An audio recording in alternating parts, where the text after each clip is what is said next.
The members of San Dimas Mountain Rescue gathered at their station and were preparing to go on a rescue mission when they received word that the would-be victim had self-extracted. The team wouldn't be needed. As they wound down their operation, their team captain's cell phone rang. On the other end of the line was a detective from the Hawthorne Police Department calling to report a missing hiker. The captain put the phone on speaker so the other members of the team could hear. The wife of 61-year-old Robert Gregory had called the police department to report him missing. He had left the previous morning on a hike up Mount Islip. He had failed to return. After the captain obtained this information, he called Robert's family to get more details, including the planned route of his hike, what clothes he was wearing, what equipment he was carrying, the make, model, color, and license plate number of his vehicle, his cell phone number, and more. A member of the public can report a missing hiker by calling 911, the local police department, or the sheriff's office closest to the incident. Once the authority gets the report, it must notify the correct search and rescue organization. The Angeles National Forest is divided into territories, with each territory covered by a different search and rescue organization. The authority needs to determine which territory contains the hiking trail the hiker was on. Some authorities may already know the answer. If they do not, they can call the LA County Sheriff's Communications Center, who will check for them. In this case, Mount Islip is within the territory of San Dimas Mountain Rescue, so they were the organization to get the call. The other members of the team knew what they had to do. With the personnel they had on hand, they formed a hasty search team consisting of 3 personnel. A hasty search is an attempt to locate the missing person quickly and effect a rescue. The team searches the route the missing hiker is reported to have taken, looking for signs of the hiker. The team is usually composed of 2 to 6 fast hikers. To enable them to move quickly, they travel light, carrying only essential equipment. This includes water, food, shelter, a first aid kit, and extra clothing for themselves and the victim. If circumstance requires, they are prepared to spend the night in the wilderness. From the family, the team learned that Robert planned a loop hike from Crystal Lake Campground to Mount Islip. He would ascend Mount Islip via the Windy Gap Trail and then descend via the West Ridge and Big Cienega Trail. Since the team's equipment was already packed to go, they jumped into their vehicle and headed up the mountain. A second team of 2 left a short time later to provide additional searchers if needed. In the dark of the night, in a steady rain, the first team arrived at the parking lot at Crystal Lake Campground. There they found sheriff's deputies from the San Dimas station sitting on Robert's vehicle. The presence of the vehicle provided strong evidence that Robert was still on the mountain, and this heightened their resolve to find him. The search started at 6:30 p.m. that winter night. Their headlamps slipped away as they stepped on wet, slippery rocks. Cold rain pelted their jackets, and rivulets of water flowed down the familiar trail as they ascended the mountain. About 1.5 miles up the Windy Gap Trail, the rain turned to snow. They pressed on. A half-mile further up the trail, they encountered a huge washout. It was about 40 feet wide. A deep gully replaced the trail. An unstable loose rock lined the gully. Water flowed down the gully's bottom. Visibility was awful. Taking these factors into account, they deemed the gully too dangerous to cross. They turned around and backtracked to where Big Cienega Trail intersected the Windy Gap Trail and headed up Big Cienega, hoping to reach the top of Mount Islip from the west. In the meantime, the other members of the team worked at their station. Using Robert's cell phone number, they identified his phone service provider. They contacted the provider, who provided them with the information they needed. In exigent circumstances, as in the case of a missing hiker, the service will provide information without a search warrant. A member of the Montrose team plotted the data on a map. The data provided revealed Robert's phone last registered on 2 cell towers in the desert north of Mount Islip. These are the 2 cell towers where his phone registered. The radius of each of these circles is the distance his phone was from each of the towers. The point where the circles intersect is the approximate location of the phone. There were 2 points of intersection, but only one of them is near Mount Islip, the area where they knew Robert went. They took a closer look at that area. The trail between Windy Gap and the top of Mount Islip is here. The data plot is not precise, but the general area where his phone last registered is on the north slope of the mountain below the trail. That is the area they needed to search. With this information in hand, they planned a search operation for the next day. The priority search areas included the route Robert was reported to have taken and the area where his cell phone last registered. To cover these areas, they would divide into 2 groups. The larger group would be inserted by helicopter at the top of Mount Islip, where they would further split up. A team would search east from the summit, following the route Robert planned to ascend. Other teams would search to the southwest, the route Robert planned to descend, and across the ridge down to Crystal Lake. The smaller group, searching the area where Robert's cell phone last registered, would start on the access road below the summit of Mount Islip and search upward. To get to the access road, they would drive their vehicles up Highway 2 to the point it reached the access road and hike up from there. Realizing that Highway 2 was closed at Islip Saddle and covered in snow between the saddle and the junction, they sent in a request to Caltrans to plow the closed portion of the highway up to the junction. With the operational plan in hand, they sent a call out to create a search team for the operation. This is done with a special app that notifies all members of the team with a text message. These alerts are loud, similar in intensity to the Amber alerts you get on your phone. Upon receiving the alert, team members can opt in or opt out. With the responses they received, they formed a team of 15 searchers. The searchers were not only from the San Dimas organization. A number of them came from other nearby search and rescue organizations, including Altadena, Sierra Madre, and Montrose. After searching for 4 hours, the hasty search team ended their search without finding Robert. They were only able to search 1 mile up Big Cienega Trail before poor visibility, increasingly cold weather, and freezing rain forced them to turn around. They made it back to the station at 1:30 a.m. As tired as they were, all 3 members of the hasty search team joined the search later that morning. The area of their planned search around the top of Mount Islip is covered in rocky soil, which is forested with pine, fir, and cedar trees. Its top is more heavily forested on the northern slopes. The more open areas are covered in shrubs, including manzanita, bush chinkapin, and mountain whitethorn. Dead, rotting logs are scattered on the ground throughout the area.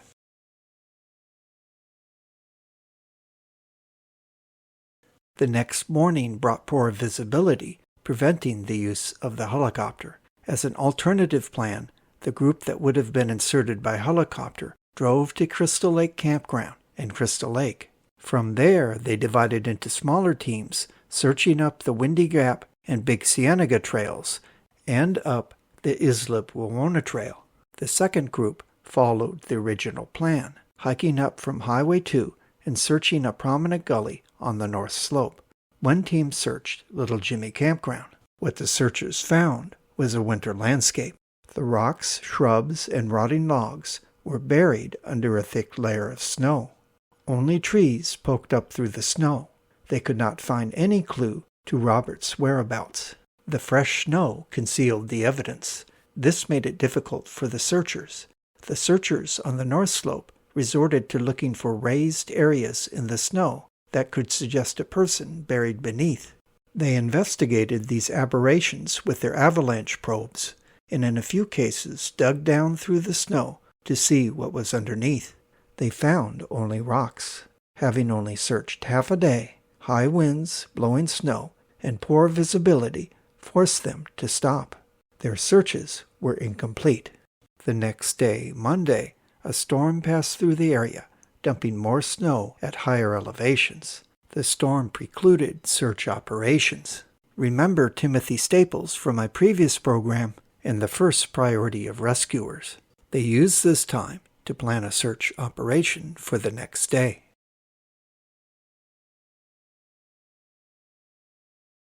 The new day brought a break in the weather. 14 searchers participated in the search from a number of search and rescue organizations, including San Dimas, Sierra Madre, Montrose, and Santa Clarita. Most of the searchers were inserted by helicopter on Mount Islip's summit. From the summit, teams moved down the trails, completing their search. Other teams returned to the access road and searched the north slope. Altogether, the searchers on the north slope searched 6 gullies, finding no evidence of Robert. By the end of the day, members of the team reluctantly concluded that Robert was buried in the snow, and they probably wouldn't find him until the snow melted. The team turned to social media. Specifically, they checked the SoCal Hikers website, searched for YouTube videos, and checked AllTrails and Reddit to find someone who hiked the same trail on the same day as Robert. They found a video about Mount Islip posted on January 12th, the day before Robert went missing. They contacted the author Peter on January 18th. They learned from him that he and his friend Brandon had hiked up Mount Islip on January 11th, 2 days before Robert. Peter provided an important detail. The section of the trail near the summit was covered with hard, packed ice. They had hiked up the trail in microspikes.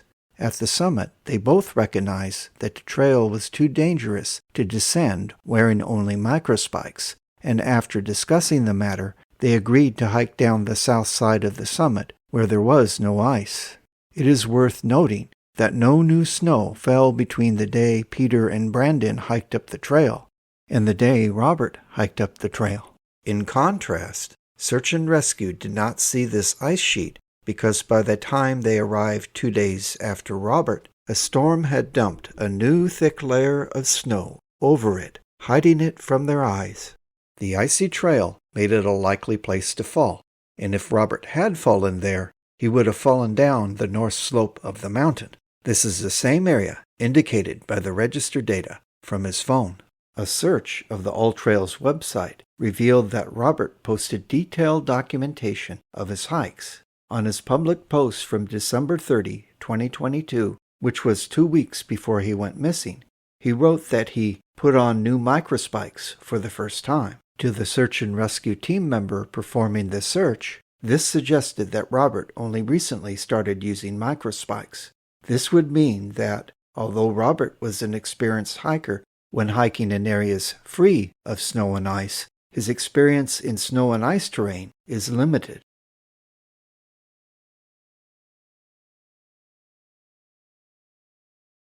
Robert's employer handed one of the members of San Dimas Mountain Rescue Robert's work laptop computer and provided him its password.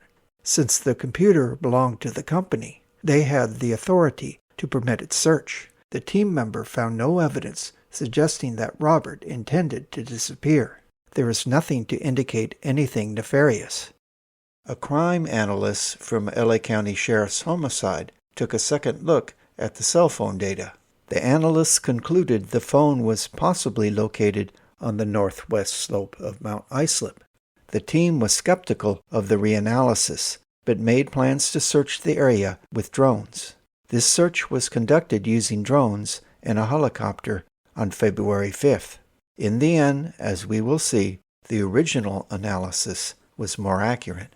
The end of January brought more storms through the area, which only added to the already high snowpack.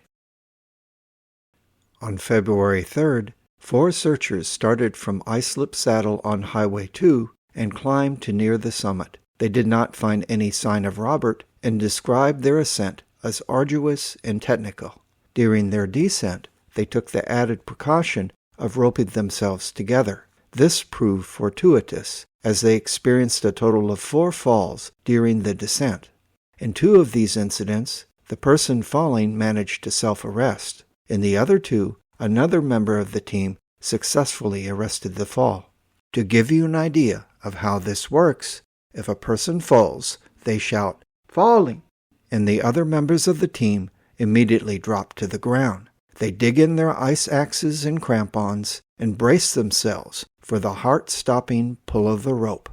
This story reinforces the point. A person is more likely to fall during descent. Remember, Peter and Brandon did not want to go down the route they had gone up because it was too dangerous to descend it. They chose a safer route to descend. It is not the safest practice to use your teammates as anchors to arrest falls. In a forested area, it is safer to anchor to a tree. The beginning of February brought relief to the high mountains. No new storms hit the area. Sunny days melted the snowpack, but it would take many more days to bring the snowpack down to where the search could be productive. The breakthrough occurred in mid-February, more than a month after Robert went missing.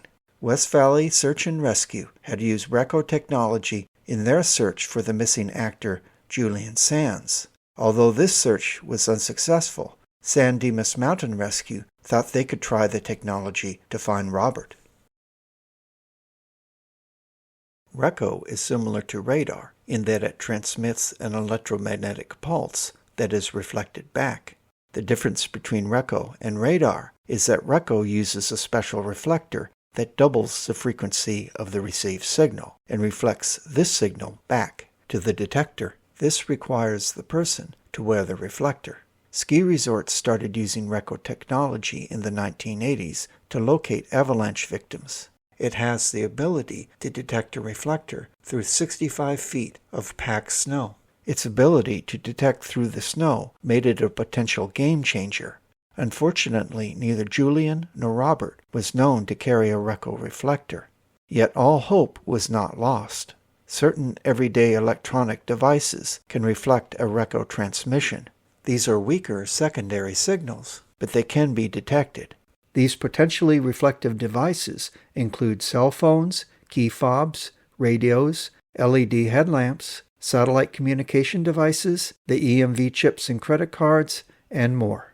RECO detectors come in two types, a handheld detector and a helicopter-mounted detector. The helicopter-mounted detector is more sensitive, and it was used in the search for Julian Sands. However, there was a small problem. At the time, there was only one helicopter-mounted detector in the state of California. It was operated by the California Highway Patrol in Northern California. To get the detector, San Dimas Mountain Rescue sent a request to the California Office of Emergency Services. The request was approved, and the RECO-equipped helicopter flew down from Northern California with its two-person crew. The RECO search began on February 15th. High winds limited its effectiveness the first search day. The next day, they returned and detected some secondary hits. Then the RECO operator in the helicopter saw something unusual. A red backpack attached to a dead tree branch rising from a fallen log. They knew Robert had a red backpack. On February 17th, Search and Rescue planned their next operation. The next morning, February 18th, 30 search and rescue personnel from 8 search and rescue organizations were airlifted to the top of Mount Islip. They made their way down to the log and recovered the backpack. The backpack contained Robert's work ID and other items with his name on them. A dead branch suspended it about 1.5 feet into the air. Since their last search, the snow had melted, exposing the backpack, making it look like a flag, signaling, "Look here." They dug out the area around the log, looking for Robert. They didn't find him. They next followed the fall line directly downslope from the backpack. About 260 feet further down the slope, they found Robert's body, wrapped around a tree, buried under the snow, frozen solid. Curiously, he was missing his pants, but was still wearing his long underwear. With considerable effort, the team dislodged the body from the tree, after which LA County Helicopter Air Rescue 5 hoisted it up and took it off the mountain. Some unexpected findings. Robert's red backpack did not show any tears, and its hip belt was still buckled. The log pulled it off of him without disturbing the buckle. His missing pants were likely snagged by a log and stripped off of him during his fall. Only one of his shoes had microspikes attached. His wife reported he regularly used trekking poles, but they did not find them along the fall line. On Sunday, September 17, 2023, 7 months after they found Robert, 12 members of San Dimas Mountain Rescue took a training day and revisited the Gregory search area, looking for additional items. In particular, his cell phone, pants, trekking poles, and other personal items. Following the fall line from the top, they found the other microspikes 30 feet down from where his body stopped. No other items were found.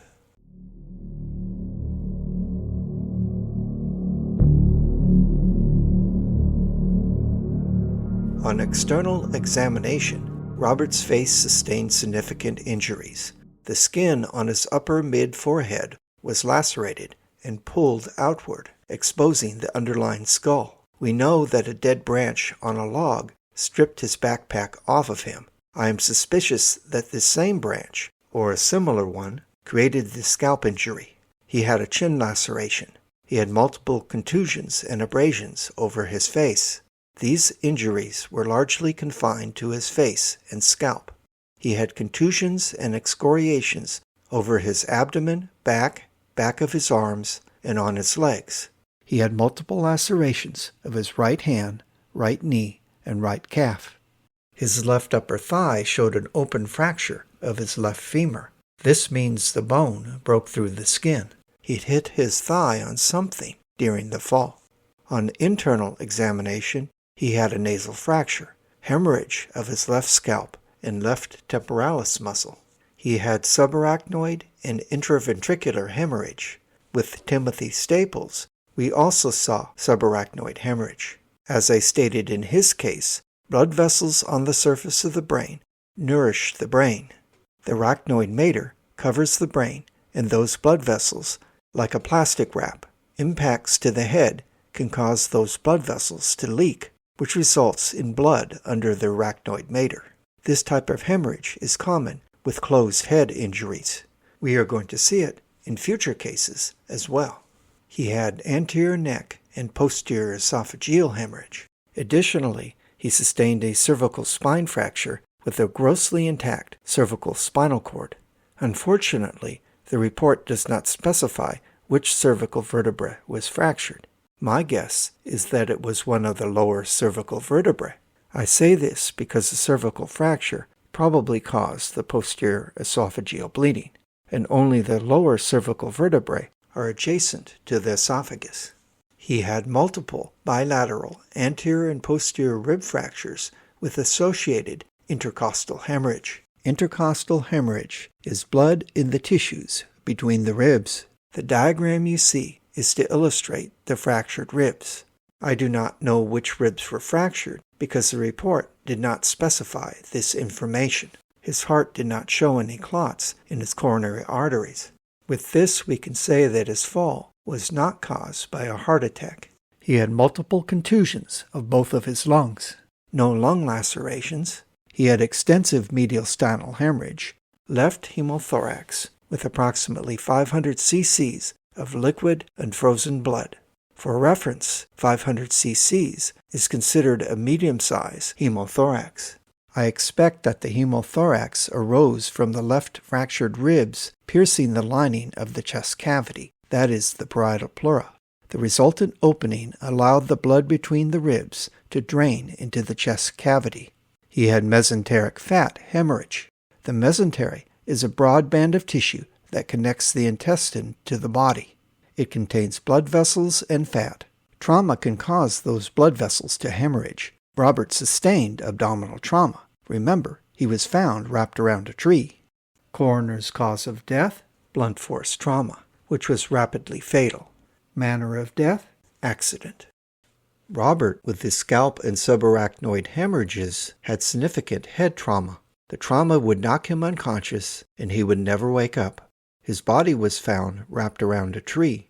There is no evidence that he made any effort to move from that position. Robert started his hike between 6 and 7 a.m. He was expected to finish between 11 a.m. and 12 noon. His wife reported him missing at 8 p.m. Based upon the severity of his injuries, he passed away rapidly. long before his wife reported him missing. This is Mount Islip and the northern slope. The ice-covered trail near the top is here. The GPS location of his backpack is here. The GPS location of his body is here. The data from the cell phone put his cell phone here.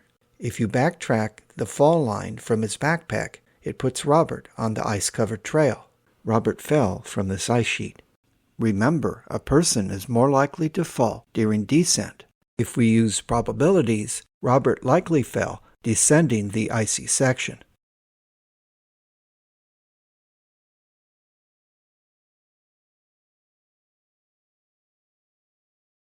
In Robert's case, the Hawthorne Police Department did not report him missing to search and rescue until the day after they received the call. Reporting him to search and rescue on the day he went missing would not have saved him, as he died too quickly. However, San Dimas Mountain Rescue could have started the search before the storm arrived, increasing the chances of finding his body before the storm buried the evidence. Overall, delayed reporting decreases the probability of a positive outcome. In Los Angeles County, there are 46 police departments and 23 sheriff stations that can receive a report of a missing hiker. The majority of the time, they call search and rescue in a timely manner, but occasionally they do not. The system is flawed. It is not 100% effective. For this reason, the person reporting an individual missing in a wilderness area, whether that individual is a hiker, camper, picnicker, fisherman, or otherwise, should insist on speaking directly to search and rescue.